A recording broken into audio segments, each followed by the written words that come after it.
Y bien, el 19, 20 y 21 de mayo se desarrolla en Lima un congreso internacional, prevención del lavado de activos y del financiamiento del terrorismo.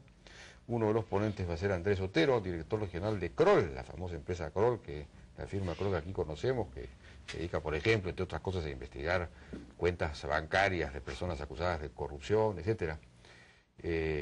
Andrés, ¿cómo estás? Buenas noches. ¿Qué tal? Buenas noches. Bueno, usted va a hacer una presentación, creo que también va a tocar el tema de la FCPA, ¿no es cierto? Esta ley norteamericana contra la corrupción de las empresas privadas. ¿En qué consiste esa ley y cuál es el tema ahí? Perfecto, no, esa ley ha tenido mucha resonancia en los últimos meses. Es una norma americana para combatir la corrupción. ¿Cuál es la sigla? FCPA, Foreign Corrupt Practices Act. Es una normativa de 1977, pero que coge vigencia porque después del escándalo de Enron en los Estados Unidos, el Departamento de Justicia contrató 700 investigadores para perseguir actos de corrupción o delitos de cuello blanco en empresas. Y esos 700 personajes, un año después, no tenían mucho más que hacer. La debacle del sector corporativo americano, como se creía en ese momento, no se dio. Y un poco estos investigadores empezaron a enfocarse en los temas de corrupción de empresas americanas por fuera del territorio norteamericano. Yo creo que lo más importante, y es donde la gente empieza a tomarla con cierta seriedad, son las dos investigaciones que hizo el Departamento de Justicia el año pasado, una contra la empresa Halliburton, la petrolera, donde no solamente la multa fue de $800 millones, sino su gerente, su CEO global, le tocó pagar de su propio bolsillo una multa de $10 millones y 8 años de prisión. Más recientemente, ¿Qué había hecho esta empresa Halliburton? Pagaba prebendas en contratos petroleros en el África. Es decir, sobornos a los funcionarios locales. A los funcionarios locales.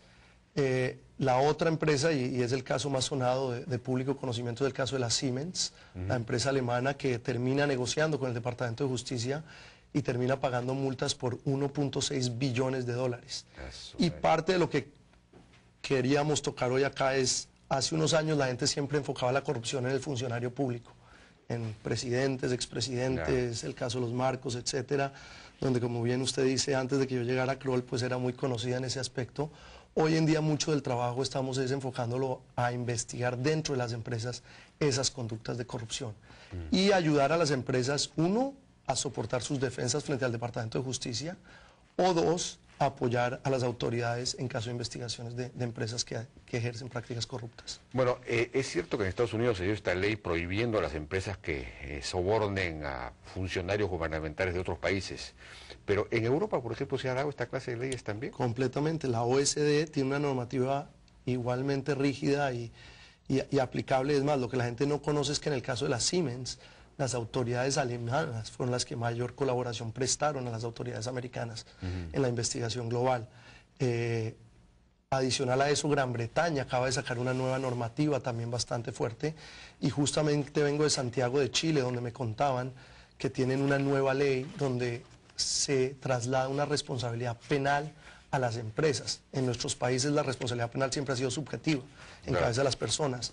Acá un poco a lo que lleva es que si una empresa ejerce una práctica corrupta para ganarse un contrato, sea quien sea el que haga el pago en la empresa, la junta directiva y su presidente van a ser responsables penalmente.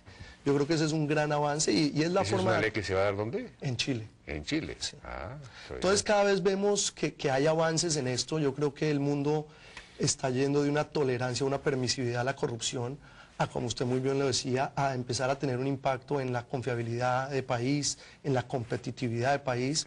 Usted hablaba del reporte Doing Business del Banco Mundial, están los reportes de Transparencia Internacional, y que en nuestro trabajo a diario con el Departamento de Justicia, lo que vemos es que esa es la primera herramienta que usan las autoridades americanas para empezar a perseguir empresas corruptas, es ver en qué países hay altos índices de corrupción. Usted ponía el ejemplo de Perú, se ven ejemplos en Latinoamérica como el caso de Venezuela, siendo uno de los países con mayor índice de corrupción, según Transparencia Internacional, y cómo las autoridades empiezan a enfocar sus investigaciones en industrias que son audiencias captivas. Entonces hablábamos infraestructura, petróleo, unas industrias donde uno sabe, donde normalmente se exigen cierto tipo de prebendas para participar en licitaciones, para ganarse licitaciones.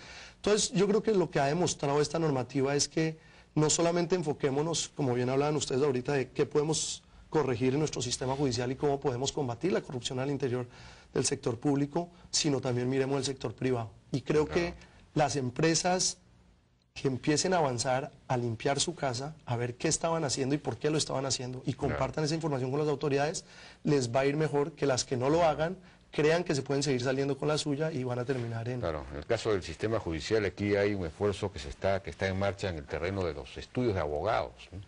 Pero que todavía no prende mucho, según me parece, es decir, una especie de código acordado por ellos, una especie de pacto para no sobornar en buena cuenta, ¿no?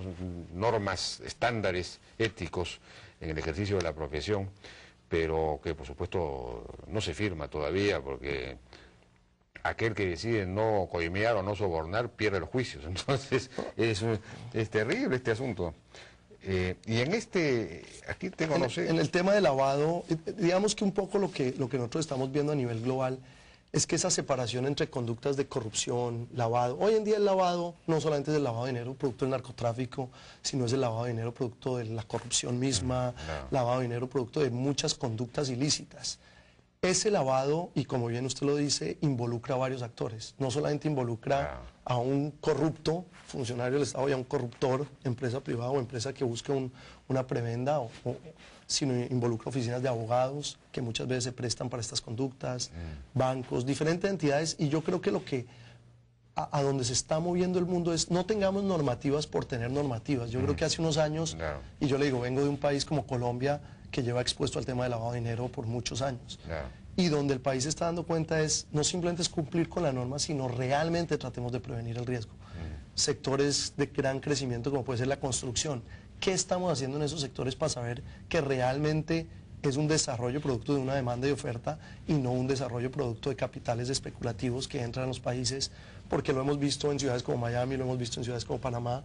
Entran, gran crecimiento económico un par de años y después la debacle cuando realmente eso no es sostenible en la economía. Bueno, pero eso ya es un tema de orden económico. Pero en este caso, por ejemplo, todos estos bancos o empresas, el ABN AMRO, Wachovia Bank, Eurobank, Sten, que fueron multados por digamos, prácticas irregulares en lo que se refiere al lavado, Yo creo que lo importante, como le digo, ahí es que uno hoy en día ya no es como antes, que solamente tildábamos de agentes de lavado de dinero a casas de cambio, ciertas organizaciones no reguladas. Todos estos bancos que usted bien menciona tienen programas robustos en el tema de cumplimiento y aún son o víctimas o partícipes de actividades de lavado, y lo que muestra lo que ha pasado, que son esa lista que usted menciona, es cómo las autoridades hoy en día americanas están sancionando con multas bastante grandes. La de Wachovia, que fue la más reciente, 160 millones de dólares por una operación de lavado. Entonces, lo que antiguamente se denominaban operaciones sospechosas, que los bancos simplemente las reportaban y pasaban de agache, hoy en día les está generando unas responsabilidades con multas cuantiosas. Entonces hace que un banco ya empiece a tomar en serio el riesgo de su clientela, empiece a revisar realmente el riesgo que le representa una clientela, hacer debida diligencia. Si usted ve cuando uno llenaba un formulario en una institución financiera o en cualquier sitio, nadie verificaba su información. Entonces después usted iba a investigar a esa persona y todo lo que había puesto ahí había mentido. Hoy en día realmente empieza a haber una necesidad de que estas instituciones financieras no solamente tengan un programa de cumplimiento como un juramento a la bandera, sino realmente empiecen a implementar unas medidas para saber con quién están transando en sus bancos, de dónde proviene el capital que ellos están moviendo, porque así es como realmente vamos a combatir todos estos flagelos, llámese corrupción, llámese narcotráfico. Muy bien, Andrés Otero, director regional de Kroll, muchas gracias por su participación. Muchas gracias a usted. En la Hora N.